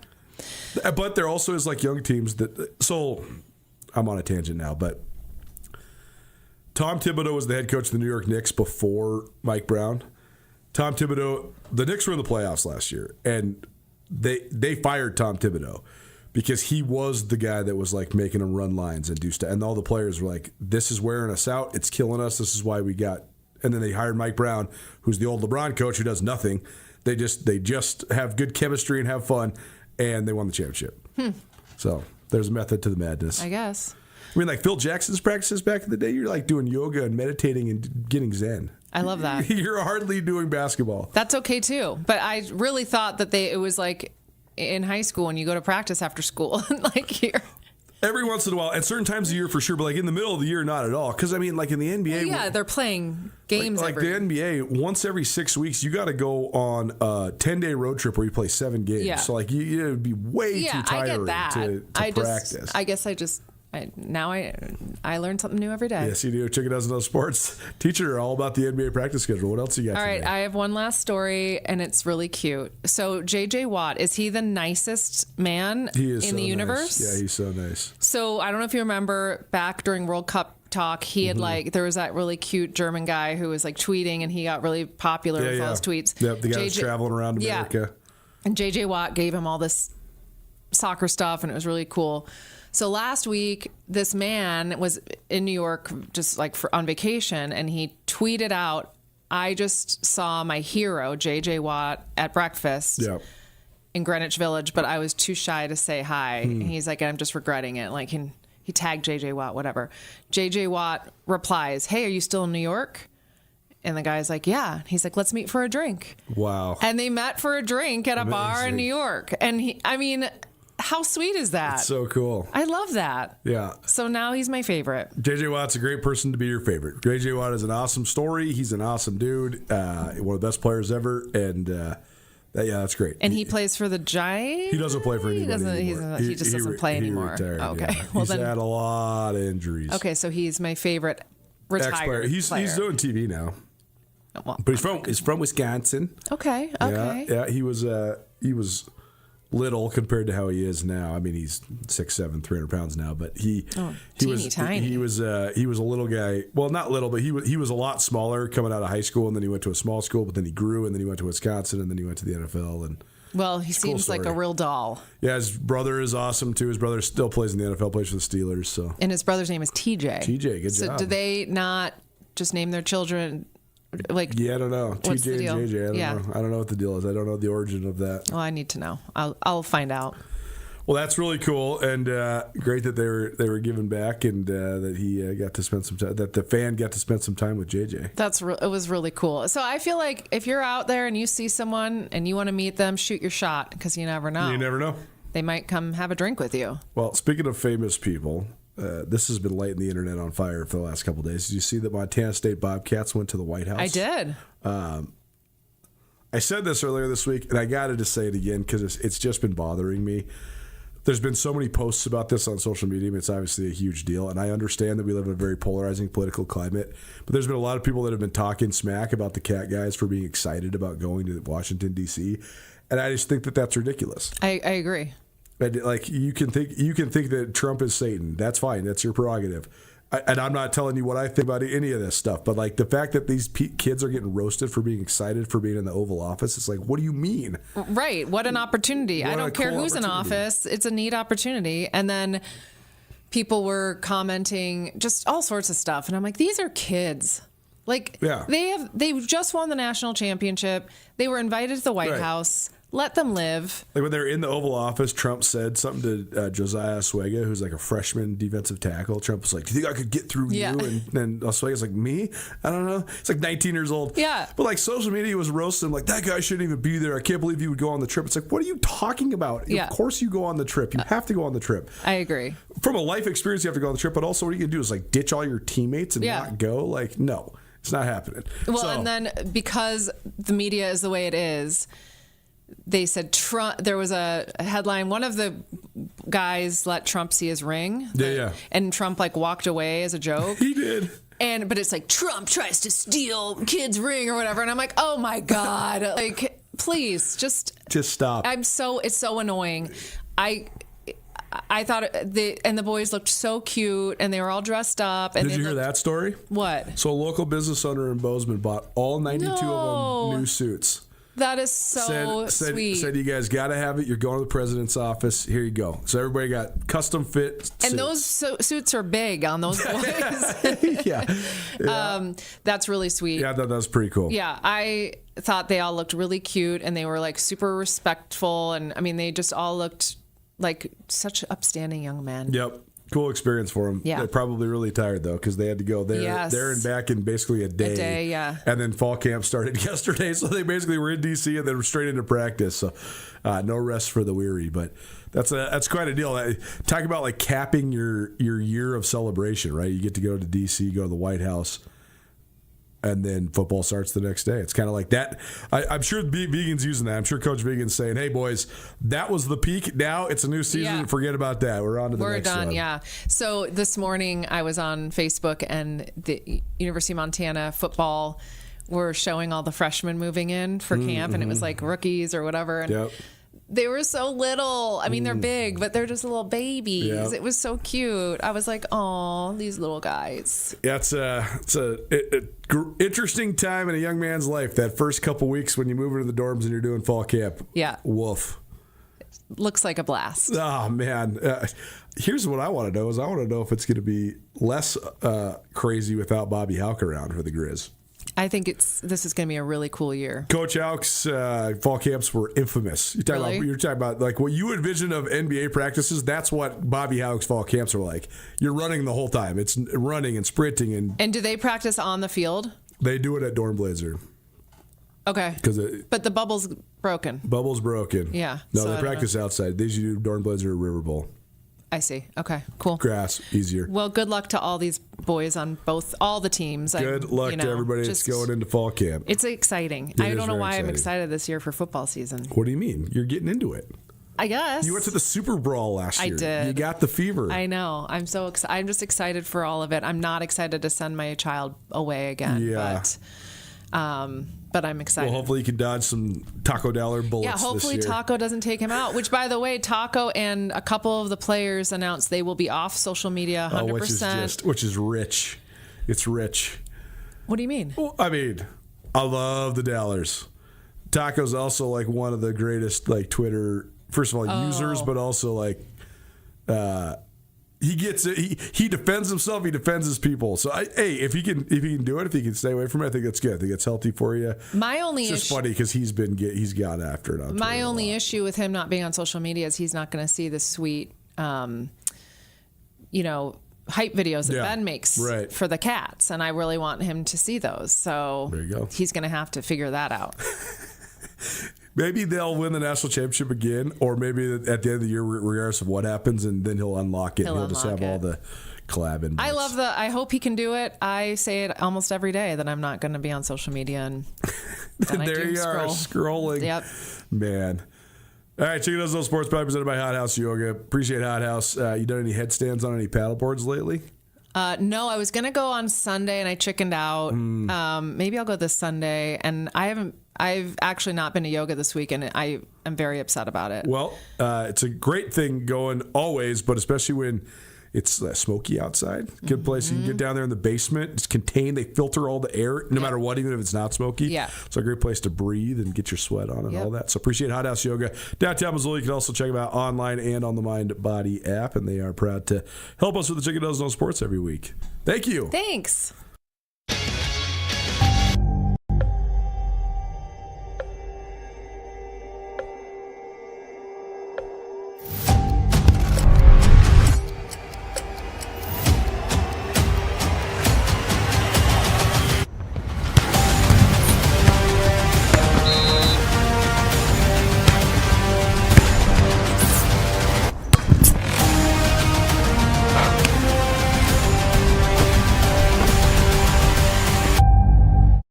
Bring the whole family to the Stone of Accord for a wonderful brunch. From traditional comfort food to eclectic specials, there's something for everyone to enjoy. And it wouldn't be a proper Missoula brunch without an Irish coffee and a mimosa. The Stone of Accord, Irish fare with Montana flair. Restaurant, liquor store, and casino. At the Stone of Accord, we use the freshest ingredients to create our homemade traditional Irish classics, fresh salads, and creative specials. Come enjoy our warm, family-friendly atmosphere. The Stone of Accord, Irish fare with Montana flair. Restaurant, liquor store, and casino. Access to Montana's great backyard is the best part of being a Grizzly. At the University of Montana, our classrooms are the mountain peaks, river valleys, and never-ending plains of the Big Sky Country. We provide students with the hands-on training to protect and enjoy hunting, conservation, and stewardship. UM launches the careers of outdoor leaders so that they can protect our traditions and ensure they are passed down for future generations. Because what's made in Montana is remaking the world. Why would any business let you use their product and give you 365 days of reassurance? Mattress Firm does because they believe in their mattresses. Save on top brands like Nectar, Tempur-Pedic, Beautyrest, Serta, Stearns & Foster, and others. Mattress Firm carries $149 mattresses all the way up to the luxury Purple Rejuvenate Premier. 0% in payments as low as $39 a month, along with 365 days of reassurance. See why Mattress Firm is Montana's best place to find the sleep you deserve. Mattress Firm, where it's easy to get a great night's sleep.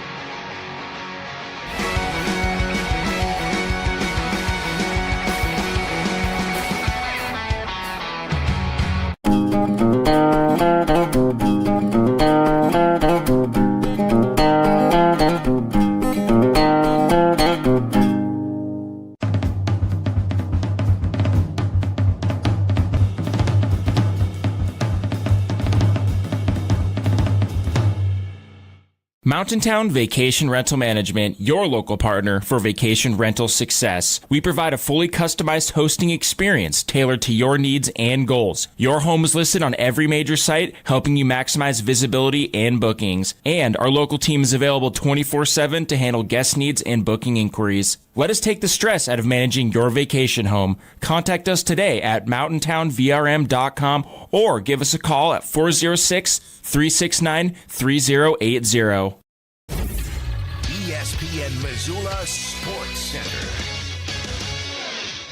Hank Smith won't have to travel far to chase his Division I hoops dreams. Hello, I am Hayden Smith, the Frenchtown Rising senior who received all-state honors as a sophomore as well as his junior Southwestern A MVP season, announced his commitment to the Montana Grizzly basketball program on Wednesday. Smith has guided Frenchtown to the Class A state tournament each of the past 2 seasons. After getting bounced in 2 games as a sophomore, Smith's Bronx lost to Dillon in the semifinal before beating Butte Central and Lockwood to secure a third-place trophy. The 6'6", 225-pound power forward has emerged as one of the top prospects in the region because of his powerful explosiveness and his sweet post moves. He has thrived in high school and on the club scene, earning offers from Colorado State, Air Force, and several Division II schools along with Montana. Smith is the first recruit for Montana head coach Travis DeCure to come from the state of Montana since Missoula Hellgate alum Connor Dick joined the team in 2023. Dick will be a redshirt junior this season and a redshirt senior when Smith arrives on UM's campus. In Grizz football news, Chris White has officially been announced as the University of Montana special teams coordinator. White spent the last 3 seasons at Memphis and has a 30-year coaching resume that includes 19 seasons in the Big Ten, ACC, and NFL. He was a special teams coordinator at UNLV, Cal Poly, Syracuse, Iowa, UConn, Buffalo, and Memphis. He also coached for the Vikings and Lions in the NFL. This ESPN Missoula Sports Center is presented by Canyon River Golf Club.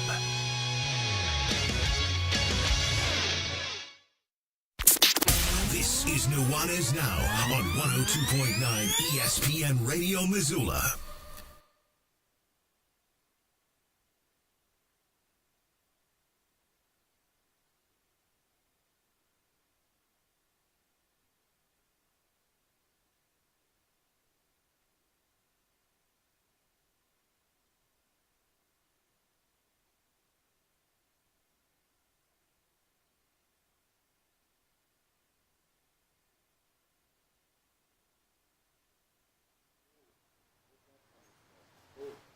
What's up, Montana? Welcome back.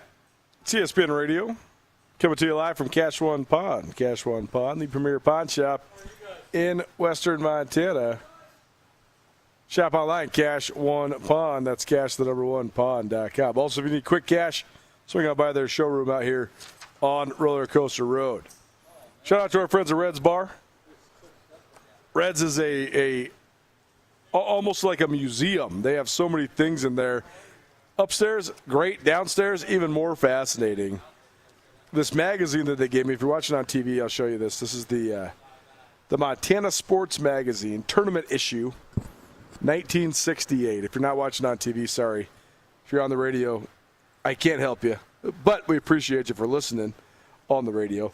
But this has everything from all-time state tournament records for basketball to some feature stories to previews of certain divisions, et cetera, et cetera. But the one thing that's so fascinating is, and I've talked about this on the show multiple times, but the Big 32, this used to be a huge deal in Montana, and I wish we could get it back going because I think it would still be such a huge deal in Montana. So basically, here's the deal. And I don't know if this would work in other sports. Maybe a few other sports, but in basketball it would work all day long. The Big 32 was basically just a tournament that featured all the best basketball teams in the state of Montana. I'm not going to get the number right, but last time I checked, there's somewhere between like 140 and 155 high schools in Montana. And, of course, you know, there's 16 AA high schools. There's 18 Class A high schools. I think there's something like 30 or 32 Class B high schools. And then all the rest of them are Class C high schools. But I do think in basketball, it's the one sport where if you got 2, 3, 4 guys, you can compete with anybody. So the Big 32 used to be a tournament where all the high schools from across the state would converge and then play a big 32 tournament. I just think that would be so fun. Like, think about Missoula Loyola a couple years ago when they were in the midst of their 3 straight state championships. That team could have competed with anybody in the state. I think this last year, like, think about Missoula Sentinel, the AA champion, versus Lodgegrass, the Class B champion. That would have been awesome. That would have been so fun to watch.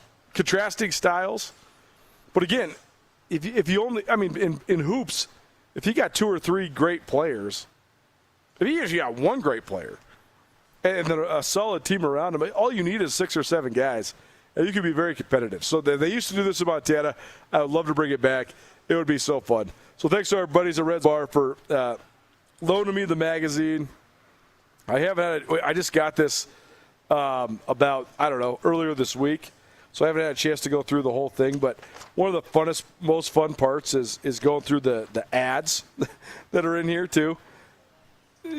Just looking at the businesses that are still around in the state of Montana, also the businesses that aren't around in the state of Montana. They had all sorts of track and field records. It's a cool deal. It's cool.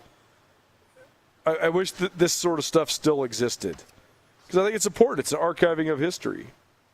So appreciate our friends at Reds for loaning us the mag and for always supporting us here on ESPN Radio. Reds Bar, downtown Missoula, a Missoula institution.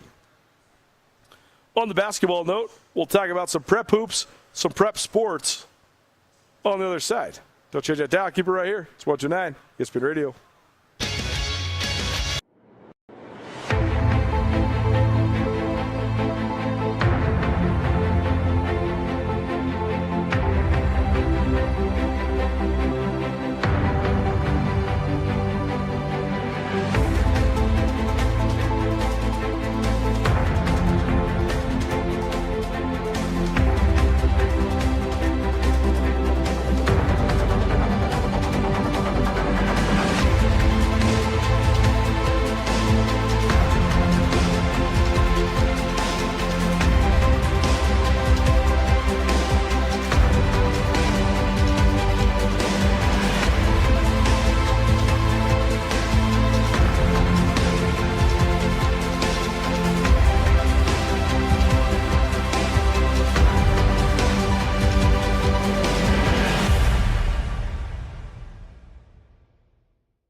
DeMorris Buick GMC is ready to help you safely travel Montana's scenic roads in comfort and style. Stop by DeMorris today and test drive some outstanding SUVs. Right now, take advantage of closeout pricing on the uniquely designed and well-equipped 2024 Buick Encore GX with models starting at $28,895. Don't miss this opportunity. Go to demorris.com to preview our inventory of 2024 Buick Encores and then pay a visit to DeMorris Buick GMC on West Broadway in Missoula, your family-owned hometown dealership for over 60 years.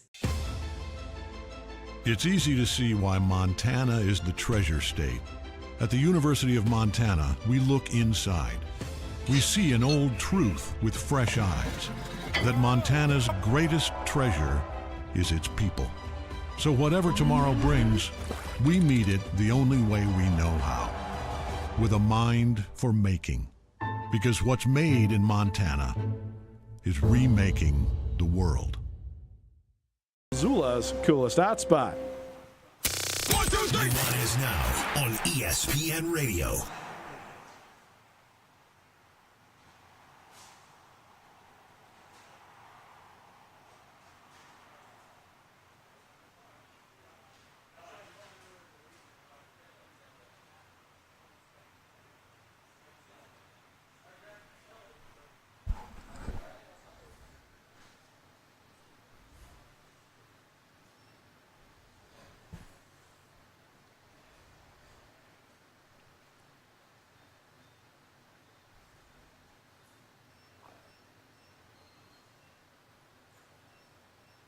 Hey, welcome back.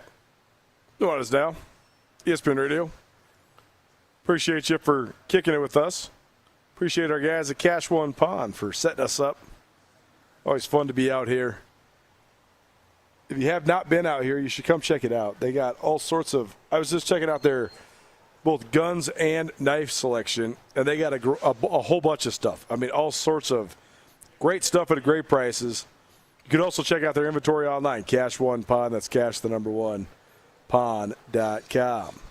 Missing the show today, we talked everything from NFL football to Eli Gilman, star running back for the Grizz. We talked some Grizz fall camp. We talked some Carol Chigo's No Sports, and we also talked about some old school high school basketball. All of it on the podcast, which is available on all your various podcast hosting platforms. Please rate, review, subscribe. Appreciate you for any of your engagement in our digital products. Lots of news this week, but one of the big pieces of news this week was the commitment of Hank Smith, Frenchtown High School. He's a senior-to-be to the Montana Grizz basketball team. I thought Smith was a really intriguing prospect.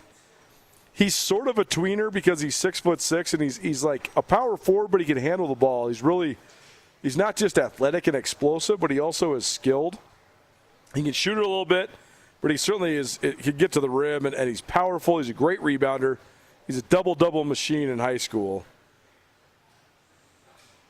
But the fact that he's 6'6" and not 6'8" or 6'9", I wondered what the prospects would be. But he tore it up on the club circuit this last spring/early summer, and he got himself several Division I offers, including the Montana Grizzlies. And he committed earlier this week, which I think it's a great deal for him, but it's also a big get for the Grizz.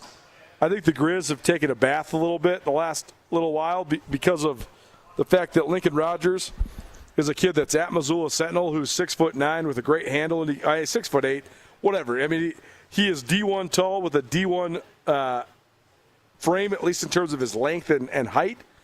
And he's also got a D1 handle, and he's a D1 scorer, in my opinion. The knocks are that he's super skinny. He is an effective defensive player, but maybe not a disciplined and great defensive player yet. And physically, I think he still has a lot of maturing to do, even though he's already tall, if that makes sense. But I just think if you're the Grizz, you go on that guy. But I do think that Hank Smith cleaned some stuff up for the Grizz, just in terms of the optics of it all. And let's be honest, I just think that I think Lincoln Rogers is a great player. I think Hank Smith's a more Division I caliber type of player. Just because I think he's stronger, and I think he just translates to D1 a little bit better. So it's a great, I think, deal for everybody across the board. But I do think it cleans up a lot of the scuttle around the Grizz, because they've sort of been taking it for the last couple of years about why you're recruiting Montana guys. But in reality, they have recruited Montana guys quite a bit. I mean, Jared Samuelson was a good player for the Grizz. Kendall Manuel, who transferred from Oregon State, he was a great player for the Grizz. Raleigh Wooster was in the boat, and then a bunch of circumstances happened, and he also just sort of outgrew the Big Sky level. And then, of course, he went and played at Utah State in Utah, and was a great player in the Pac-12, in the old Pac-12. But if he would have been, as a Missoula kid, if he would have been on the squad, they would have been a big boost for the Grizz. But they tried. They had their name in the hat. So I think a lot of this has been centered upon just the last couple rounds of recruiting where maybe you haven't had a guy. Connor Dick, 2023, the last Montana guy that got recruited by the Grizz. But I do think it's an interesting fold, certainly. But this also got me thinking about the good things that are going on at Frenchtown High School right now. Frenchtown it's always had great sports. But right now, between Rochelle Walls, volleyball, she's going to the Grizz. Hank Smith, basketball, going to the Grizz, and Ryan Lucier, softball, going to the Grizz. That's 3 D1 athletes in one class. I mean, Frenchtown's Class A, but they only have about 100 kids per class. Maybe even less than that. I think there's about 350, 400 kids at the high school. So that's pretty cool that they have 3 kids in the same class that are going D1. And that's on the heels of having a couple other really great athletes, right? Mason Quinn, Frenchtown girls basketball player. She was recruited heavily by Boise State. Now by Montana, but she's about to be a freshman at Boise State. So, again, Frenchtown's always had great athletes, but the fact that they're getting Division I exposure right now, that's pretty cool. On the Ryan Lucier note, her dad is an acquaintance of mine. I'd like to say friend, but they are on vacation right now. So she committed to the Grizz earlier this week, I guess maybe late last week. I teased wanting to have her on the show from Frenchtown softball, but they're out of town, so they'll be back next week. So we'll get her either on the phone or in studio, one of the two. But congratulations to her. I think that's a cool deal. She's coming off an injury, but I think she's going to be a really good player for Montana. I think it's a good fit. I love crowdsourcing, so tell me, when's the last time there was a Class A, Class B, Class C school that had 3 Division I athletes in the same class, 3 different sports? I think there's been some, especially the private schools, Billings Central, Loyola, that have had 2, 3 maybe in the same sport, or even a couple in different sports. But in terms of just small school, small town kids, when's the last time there was a class that had 3 D1 athletes in 3 different sports? I think that's pretty cool. Text us. Let us know. What do you think? 406-888-1029. Who compares to Frenchtown? Or are some of the ones that stack up to it? There's been a lot of AA schools. I mean, man, when I was in high school, Helena Capital would have half a dozen or more D1 type football recruits. CMR, same deal. But in terms of the Class A, Class B schools, who's had this many in the same class, and sort of the diversification of sports too, right? We mentioned Mason Quinn. Katie Lewis is one of the best golfers at Montana right now too. She's been in college for a couple of years, but Frenchtown's churning it out right now. I think there's a lot of reasons for that. I think, first of all, if you live in Missoula, you know that's the way the growth is going. The growth is going west. It's going east a little bit too, like towards the Clinton, Bonner, Tura area, but certainly west. Where I sit right now at Cache One Pond, this is going to be potentially its own town out here. Like if you go past Cache One Pond to the Y, I mean, they're projecting thousands of houses and thousands of people moving in there. They're talking about maybe its own water system. It might even become its own municipality with a post office and stuff. So that's crazy to think about that amount of growth in this part of the world, but it's totally feasible, and then that's going to impact and probably benefit Frenchtown. What happens, though, when they're a AA high school? I don't know. Again, they've had great sports tradition, especially in softball. I mean, they've been so good in softball. They've been really good in football. They had a little bit of a lull when they first moved up in football, but they got it back going. Of course, they're the defending champs in that. Hank Smith led Frenchtown boys basketball to a third-place finish. Girls basketball was good a year ago as well. So sports are and have always been strong at Frenchtown. I just want to know, has there been a collection like this? I'm sure there's probably a couple examples, but it's pretty cool. I think it's pretty cool. There's a Class A kid from right up the road going to Montana Grizz basketball. Well, plenty of fall camp coverage coming up for you next week. I did a whole bunch of media day interviews out of MSU last week. Certainly have a bunch of Big Sky kickoff stuff to play you next week as well from outside of the state of Montana. And the Grizz start on Monday as well, so I'll be down there at Grizz practice on Monday too. So I'll have full impressions from all of that and give you the rundown of all of it. I always get tepidly excited about this time of year when we dive full in. Because on one hand, it's exciting to have football back. It's also just a tremendous amount of work. But I do think the spot that we're in right now at the Montana schools, they're going to be among the best in the country year in and year out while this current iteration of the FCS exists. To make that more interesting, though, we need other schools, first in the league and second in the subdivision, to be competitive. With North Dakota State leaving, I actually think that helps the subdivision because I think it actually levels the playing field. NDSU was playing a different level of football than everybody else out west and everybody else in the subdivision. I know they didn't win it last year. They lost in the second round of the playoffs, but their resources, their engagement, all that stuff. I just think it was time. How much more success can you have than winning 10 national championships out of the last 13 years? You can't have much more success than that. I guess last 15, but either way, 10 natties. It's pretty crazy, right? So I think that North Dakota State moving on is good. I think the Montana State and Montana programs being steady Eddie and being good as well. But if we can get a couple more seats at the table, if UC Davis can continue to be good, if Idaho can find their way back, if Idaho State can be good, if I think Southern Utah has a chance to be pretty competitive, Northern Arizona, and who else? Like, what if Eric Carr is the real deal at Weber? I'm not sure, but I think it has a chance to be really fun, but